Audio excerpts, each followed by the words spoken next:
Good evening, everyone. Thank you for joining us on this Memorial Day. I want to thank all of those who gave their lives in the service to our country.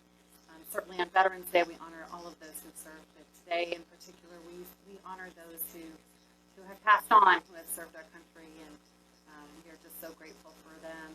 And I'm grateful for you, Amie, for joining me on a holiday.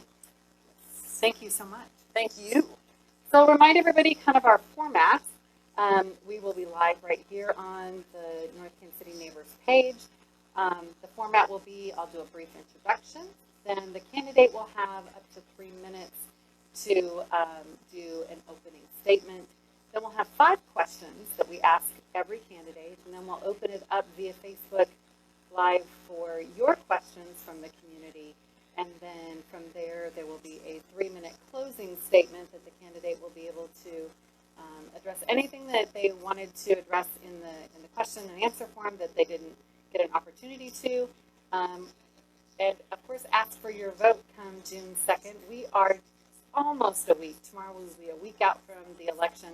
I will remind you that the time to register for your absentee ballot has passed, so if you want to vote in this election, the only way that you can do that is to come to the polling station.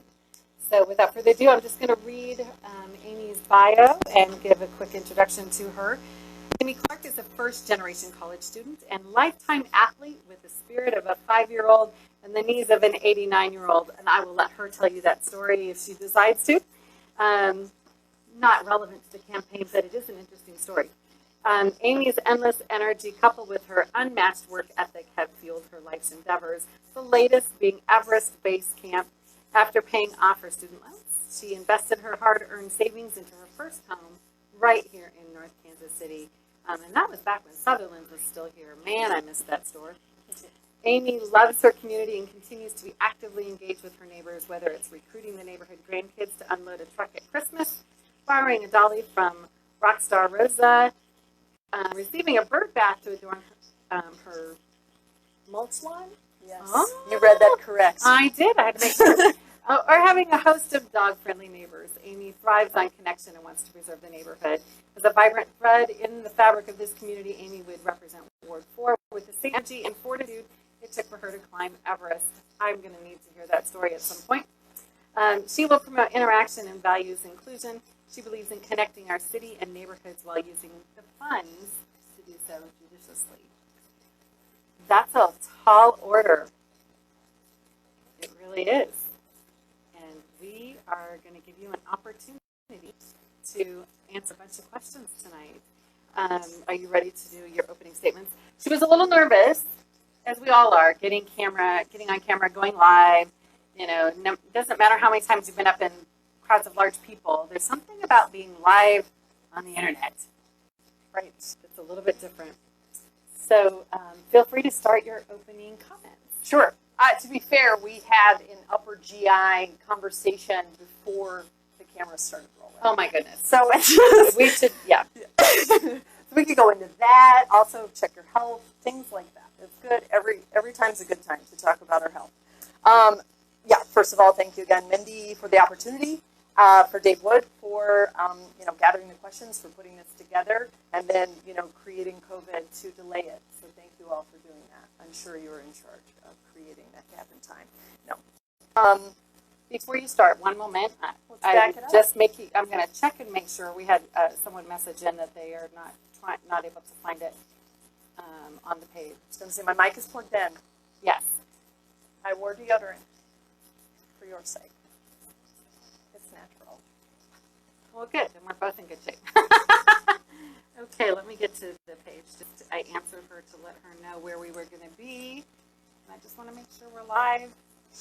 And we are live. So fantastic. Everything's working technology-wise, so that's a wonderful place to be. So without further ado, your opening comments. Back at it. Yes. So I don't know. Thank you again. And thank you again, Dave Wood.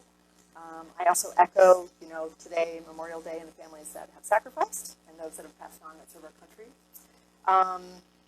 The biggest thing I get when I've walked around the neighborhood to sort of announce that I'm suddenly running to be on council is that, well, what made you want to run? Quick and skinny answer is that I had a neighbor who told me, there's Fred, he's a councilman, he plans on leaving, he doesn't really want to do it again, Fred.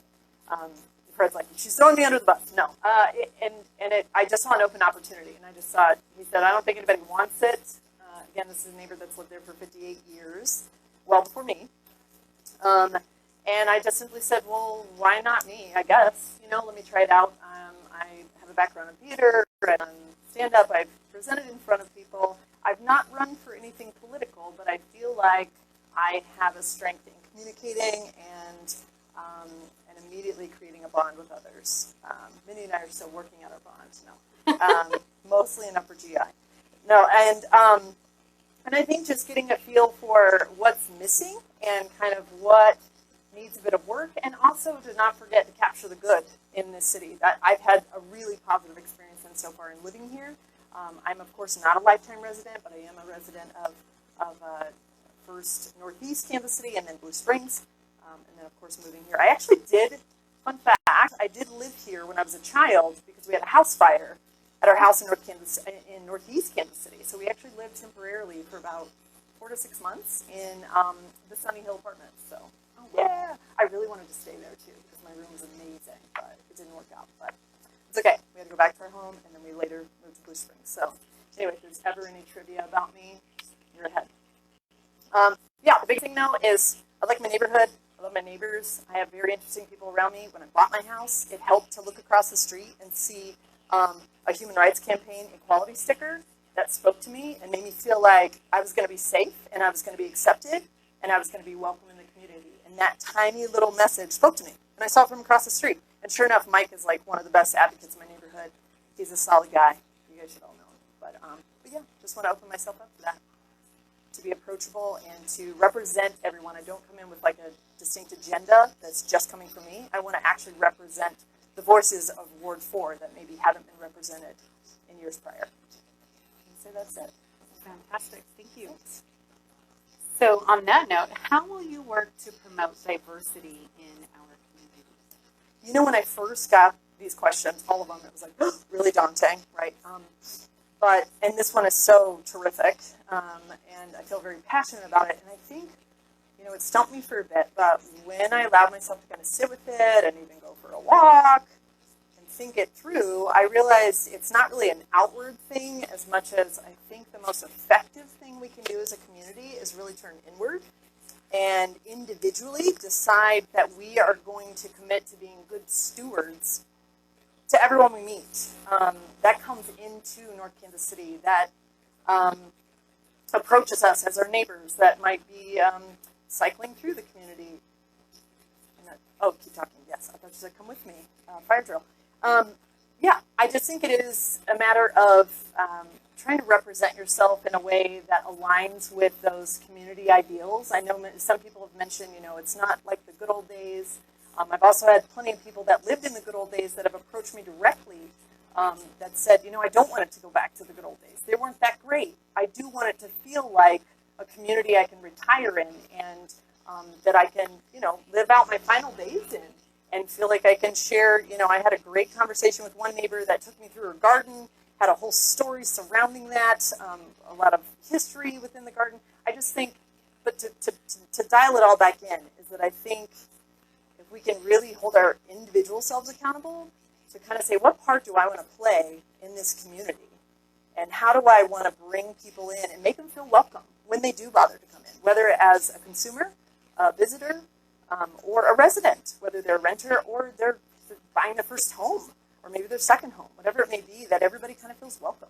And So it's really everyone's responsibility. Absolutely. I don't think there's just like a cut and dry, this is the formula. And I will attest to Rita's comments. She's definitely identified some areas of opportunity where there are events and things like that happening, and that's where we can weave in. But I think to show up to those events, we want to come in as good stewards representing North Kansas City and what we hope to, the message we want to send to our surrounding areas. So how will you balance the needs and wants of the residents versus the business community? And I'm going to catch you there and say, let's not do verses, right? I think that's what's happening is it sort of feels like business on one side, residents on the other, and we're making a Broadway show, right? Like we're snapping and first planning and things like that, just like a West Side Story feel. You know where I was going with this. Yes, yes. So, but I think it is communication, obviously. That's something that's popped up. We're looking for the magic pill of communication. I do know that there's a North Kansas City Business Council. I'm not sure how tied in everybody has been with that. I think it's smart to tie in residential with business to say, hey, let's pop by there to see what that looks like. What sort of pros and cons lists are they lining out? What are their plans? Do they have some expansion on with our businesses? Where are they hurting? Are they needing to expand employees? They're not able to get their employees there. What is their issue, that's coming about, and how we can address that while also addressing residential concerns, and just seeing how we can bridge the gap so we're not so on separate pages and then showing up to one big meeting and going, but mine, but we kind of get ahead of the game. I think it's just about early planning, early conversations, so that we're not reacting, just trying to be as proactive as possible. I think that's my biggest probably feedback on that. But I do want to, defer back to even Rita and Zach, who did point out that there were conversations. I think after the initial sort of reaction of things that have changed, further conversations about more bike lanes, say on Swift or opening up Burlington, those were kind of quelled and discussed and said, okay, we can actually do without that. And everybody was kind of on board with that. And I think that we're reaching that momentum now where we can start to see the advantages of having those conversations.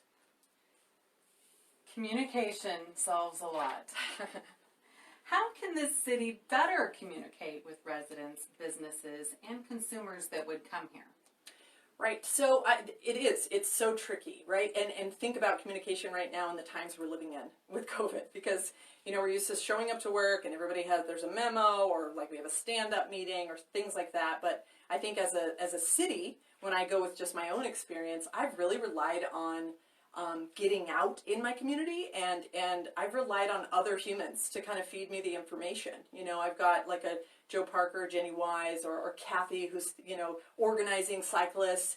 And it's not just about the cyclist group versus resident. It's communities of people, church organizations, people that are going to work, people that are coming to art studios and kind of going an artistic perspective and kind of gaining information that way. We need to have conversations about what we want from our community at all times. So it's not just reserved for the first and third Tuesday night in a city council meeting. I think conversations need to happen prior to those meetings, and people need to read through materials. I know I was guilty of not reading through materials. I would get there and just kind of go, this is daunting, right? I mean, I can't imagine, right? But now that I've been more engrossed and stepped into that, I can see where there's some hit and miss. And I think, to touch on how we can improve, I think the neighborhood group on Facebook has already been a really, really good thing. I mean, it's helped me immensely. It's opened up dialogue and conversation. We're able to ask each other questions kind of on the spot.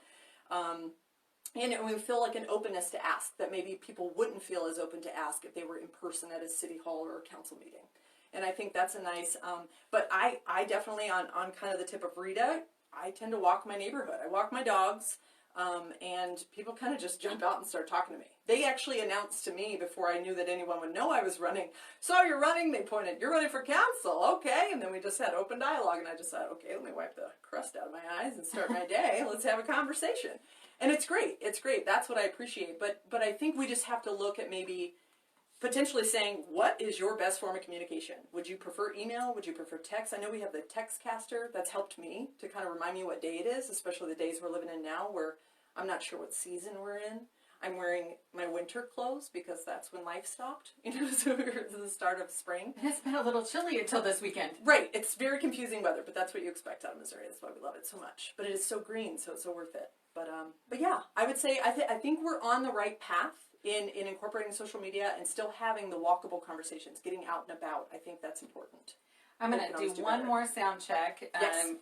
For everybody. We've improved the sound, but I switched cameras for tonight and might be part of the issue. So we're going to see if someone could just let us know if the sound is better than it was just a moment ago, but definitely better than it was. It was choppy a little bit at the beginning, So, putting that in. Okay.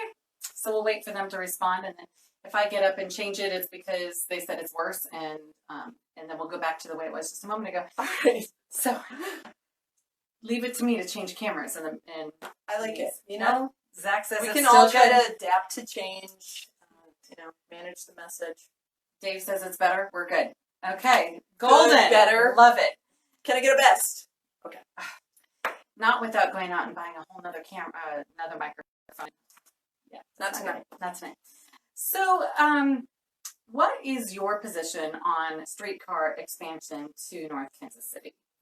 You know what's really funny is I just threw it out at one of my friends lives in North Kansas City, just loosely. Hey, what do you think about streetcar? No. I said, interesting, because I didn't think she would say that. I said, why? Because we don't need more stuff on Armour. And I was like, oh, okay. But it's perception, right? Perception's reality. So people think streetcar equals no more traffic equals we're going to basically take away cars and everyone has to bike and walk. But I think which would be fantastic actually. But I think the streetcar's set to be laid out on Burlington. That's the plan. That is right? what I understand. When I immediately said happens. not Armour, but Burlington, that would actually be really cool. Like immediately shift. And it's just the messaging, right? It's not even the messaging, it's just facts. When you lay out the facts, people understand it one way and you provide the fact that it's this way. I am getting this weird sort of feel from people where it feels like it's an empty promise. Why are we discussing it right now or something like that? I'm for it. I lived in Chicago for 6 years, loved taking public transportation. Yeah, it can be gross. Yes, I sat in urine one time. It's just stories that enrich our lives, right? But I also get to read on the way to work. I don't get to do that now, although I have seen drivers try, and it's terrifying.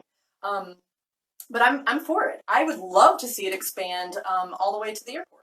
I also have one of the original copies of the Kansas City streetcar maps in my house, so it's really fun if anybody ever wants to come over, not all at once, and wear your mask, to trace the lines of where a streetcar used to go. I think you should just post a picture of that. I will. That is a good alternative to everyone coming into my house. It is. Social distancing at its best using social media. Mindy, I'm so glad you're here.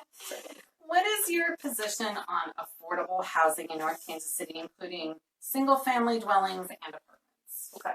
Yeah. So this is one where, gosh, my mind will scramble everywhere, and I know it's like a 2-minute question.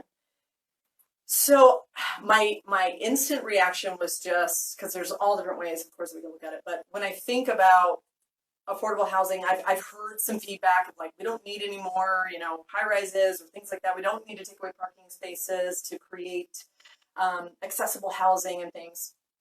I think we do. I think even more than ever we're looking at, but I also think you can't just be the developer that says, I have a goal in mind, I want to hurry and get it done, so then I've done my goal, and then you guys deal with the rest later. Not to assume that always happens, but I think that's the perception, again, that goes around.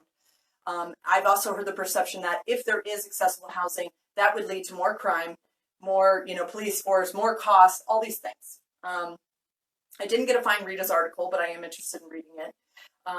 But I think what we're maybe missing is, I don't want to see us just do a Band-Aid approach of just saying we're going to offer this affordable housing or accessible housing and just think it solves things. We're working with, possibly community people that haven't had access to maybe mental health professionals. Maybe they're just re-entering the workforce out of something that might have happened to them that was traumatic, that had nothing really to do with their own circumstances, but just, or circumstances that were out of their control.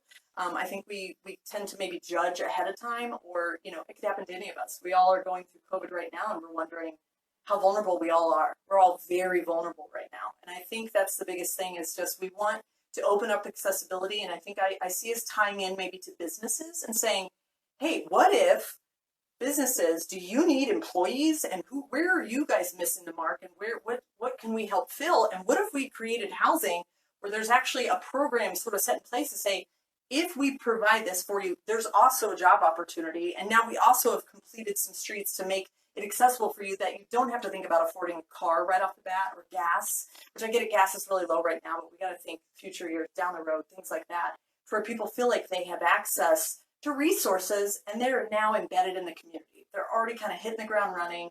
They've got affordable housing that they can feel good about, and they have a job to head over to, and they're tied into the community. And I just think that's a part that we need to think about, is is how are we providing resources? I also talked to someone as far as tying in businesses, like a two-parter.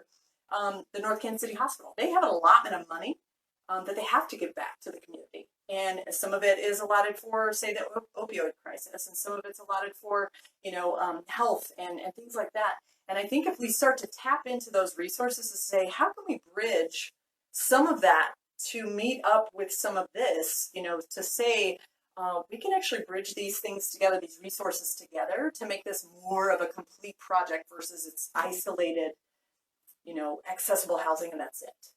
I guess, and I there's so much more. It's like my ideas can just go swimming away from me, but I just don't think it's about one individual place. And I think the perception out there is that it's just this one, place, or we're going to divide all of the homes into like fourplexes, and people are going to be living on, recliners, and there's going to be 20 people in a house and things like that. There's all sorts of fears and misperceptions. But I think the more we can focus on providing resources to anyone coming into our community or anyone experiencing, which I think everyone is experiencing, adverse reactions to what we're going through right now. And everyone's kind of re-entering into society again, and it's not as normal as it was, right? Right. And I think providing those resources is going to be a bigger part of the big system of, say, accessible housing and single-family dwellings and things like that. So now would be a great time if you have any questions that you want to ask Amie about why she's running and what her position is on any given topic. Feel free to put your question in the comments, and in the meantime, I'll ask a couple of questions. As you understand it, is affordable housing low-income housing, or is it housing that is affordable to people in this day and age where it really takes two people to raise a family and have that dual income and so forth? A lot of times I think people have this idea that maybe affordable housing equals Section 8. Sure. So how do I understand it? Yeah. I think in walking my community in Ward 4, I've heard it actually planted the seed of low income in my mind, and then I started communicating that, and then I read my notes again, or the question, and it said affordable housing, and I'm going, because I actually sat with one of the residents who said, I don't really like low income housing as the name, and I'm like, I don't either, and then I'm the one that's, game of telephone, passing it along. But I think, I think that's what we have to communicate, that message of what does that look like? What are the qualifiers, I guess, when I think of accessible housing now, I think, can we provide that for, our workers at North Kansas City Hospital that are not doctors and nurses, that are struggling to try to keep getting in, and they have to work even more hours and things like that, and how are they doing at home to take care of families and things like that? Are we helping those essential employees? And I know we're sort of like kind of phasing out, but we're wondering what's next, and everything's in question, but I think that's what we have to try to really think through. And I guess hit that qualifier. I guess in my mind, I think Section 8 actually kind of went away, that sort of label. And I think we have to open up, are we, sorry to throw my pin at you, are we using sort of qualifiers for it? I think those are the details I don't know. And I think that's a part of the messaging that I want to open up. If it's just simply affordable housing, things need to exist. We're hitting a point, as we've discussed, that some of the rental prices are through the roof. I feel very grateful that I was someone that was able to establish a savings, pay off my loans, and get a house, because I can't imagine paying, $1,500 a month on my own, or even with one roommate. It's pretty intense. How would you approach a diverse issue where many different groups want different outcomes? That's a great question. My mind is like throwing file folders of things right now, so I'm just trying to make it calm down. It's like, try that one. When there's, hopefully that is our community, right? Because we've seen that in some of the like town hall meetings. I think it's a matter of getting back to like a centralized mission of saying, what is our mission? What do we want to represent? Who do we want to be as North Kansas City? How do we want to look? How do we want to represent ourselves? What do we hope for our community? Who do we want to have access to things? Who are we trying to represent? And give everybody a voice. We need variation. Of course, in council, there's not a lot of, diversity. But I think getting everybody's voice on the table to kind of go, okay, let's let it be heard, and disseminating what equals fear, what is fear-based, and what is kind of fact-based, and what also fits into where we're headed and what we want to take with us and what we want to leave behind. I think that's a huge thing. It's just kind of, and I think it's about managing the message so that it doesn't feel so segregated and it's us against them and it's an ageist thing or it's a religious thing or it's a race thing. It's any of those things. It's or business versus residential. I think the more we can try to incorporate more voices to sit at the table, that we almost should require a checklist to kind of go, did you run this past this many different areas or people? It sounds like, oh, that's a pain in the butt, but I'm pretty sure we can put that together. Kind of go, yeah, we opened up those doors of communication, and now let's make an educated decision from represented voices in the community to go forward or to leave this on the table. So speaking of those diverse issues, what are your views on the complete streets for pedestrians, cyclists, and public transportation? No way! I can't believe this question came up. I'm surprised it didn't come up in previous Q&As. Right. My view on complete streets. Okay, my initial view was I saw money being spent and planning that happened without knowing all the details, right? Just seeing money that was spent, grant that was given, input. I went and voted on the look and the feel and the feel of cotton, the fabric of our life. Like I did the voting and I participated and I was like, I'm in my community, but I wasn't there at the very, very beginning stages and things like that. And I'm learning new things about the project. But initially I just thought, that's a lot of money. And did I hear we're going to spend more to make that just pretend like it never happened? And I'm such a budget person, having bought my home on my own and paid off my loan. Like I'm very money conscious. And that frightened me that I just thought, did we just grab close to $800,000 and essentially we could have just had a burn party. Like everybody could have just like held money and burned it in their hands. Might have been more fun. But that's the thing. Pump the brakes to kind of say, I like the initiative of where our head was, of opening opportunities to think about the society we're living in right now. That's changed things. We're not seeing the traffic that we did because families are going, you're going to force us inside? Now all we want to do is go outside. We hate our tablets. We don't like our cell phones anymore. Computers are horrible because we're just all staring at each other and breathing each other's air. No, you're wonderful. I love my cell phone. But people are getting out more, and I think before we just knee-jerk rip out, it definitely needs to be reassessed. I don't think it's perfect the way it is. It needs. I also don't think it's a bike lanes versus the world conversation. I think, I'm a cyclist and I honestly ride wherever I want to ride because I feel confident in my abilities. I do make eye contact with drivers. One of the most disturbing things I heard when I went to the immediate Complete Streets meeting was, now I gotta look for cyclists. I was like, always you had to look for cyclists. That's always been a thing. So yeah, I think, my stance on it, or my position, is that it definitely needs a relook. But I think the last thing we want to do is just rip it down to shreds and then start to rebuild it again when we could maybe work with what we have and improve it and listen. Loaded topic, of course, and certainly it's going to become a bigger topic after the election next week, because we're hopefully going to be having that conversation in August. So good luck to you if you are elected so that you can be a part of that conversation. Sure.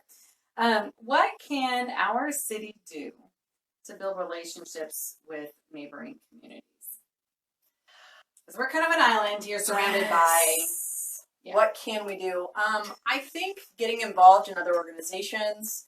I know what's nice, again, about being a cyclist, which has zero to do with the bike lanes and Armour, so just please separate that. Cyclists are my community, and I think what's nice is we have cyclists that come in from all over other communities to come through, and we do big group rides, and we have conversations about stuff that's happened in their community or stuff that is going on, whether it be crime wise or whether it be new code restrictions or just something. Things are talked about often. And I think that's just a tiny example of how effective it can be and how effective things could have been even for our COVID response if we would have reached out. I know me as a person, when I'm preparing for something, all my friends know because I'm calling them, I'm texting them. I reach out to my village and I say, help me because you're really good at this and you're really good at that. And this isn't my strong suit. Tell me what to do. And not tell me what to do, but just you're looking for that advice, that feedback. And I think it's important because you want to know how we're all going to get along.